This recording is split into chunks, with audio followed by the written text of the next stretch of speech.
Din.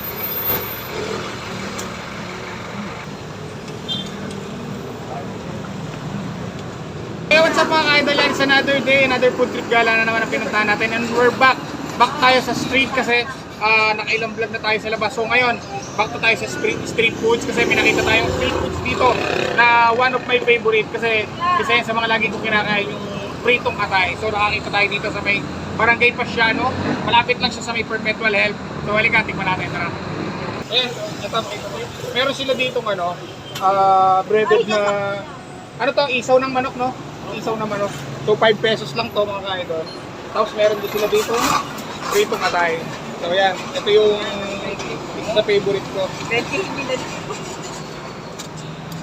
So kuha tayo. Sigat na ngayon. Baka sabi ka na tayo Tayo na 4 pesos muna. Ay, meron din silang ano rito. Meron din silang leeg ng manok. 15 pesos yan. Tapos itong kanilang calamares. Magkano itong calamares? 5 lang. Oh. Ang puro ng mga tinda ni Kuya.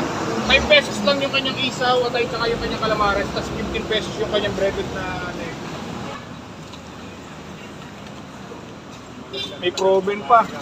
Proben ni Kuya ay isang baso, 20 pesos. 20 pesos yan. 20 po. Ito brad, bali 40 pesos yan. 20 pesos.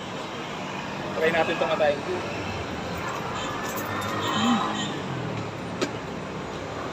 Namiss ko ito mga idol.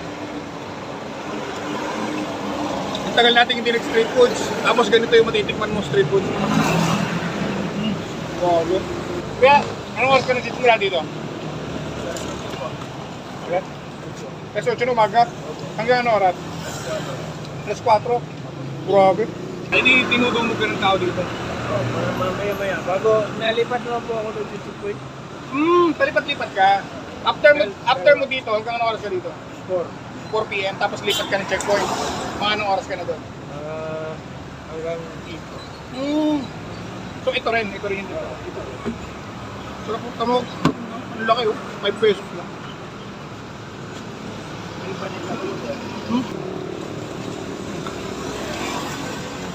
Tingnan natin yung kanyang pizza. Ito 5 din.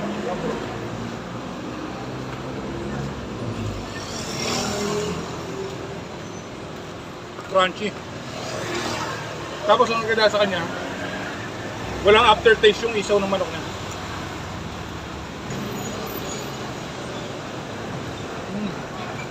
Try natin itong kanilang calamares.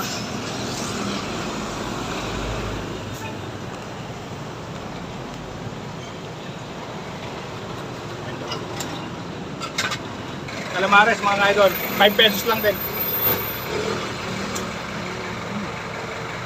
Wow. Ang lambot ng ano niya, ng pagkapusip niya.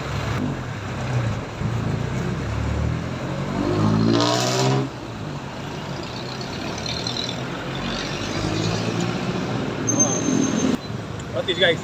15 pesos oh.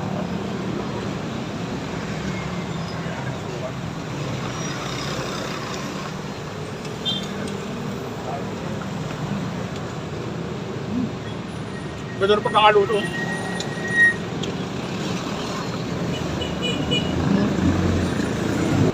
Kung gusto nyo matikman tong street foods ni Kuya Jojo, dito nyo lang siya makikita sa may Pasiano.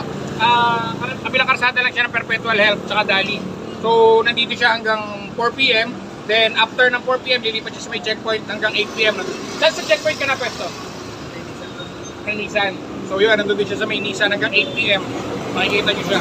So ayun mga ka-idol, kung nag-greet din kayo sa food trip gala natin ngayong araw na to, pasyal na kayo dito sa may Barangay Pasiano Rizal kay Kuya Jojo Ihaw-Ihaw. Yan, makikita nyo yun yung mga tinda rito. So hanggang dito na lang mga idol, maraming salamat sa patuloy na pagsama at pagsuporta sa mga food trip gala na ginagawa natin katulad dito. Kita kayo sa our next vlog. See you guys. Kaya bigyan natin sticker si Kuya. Kuya, baka may bati ka. Bati ka man.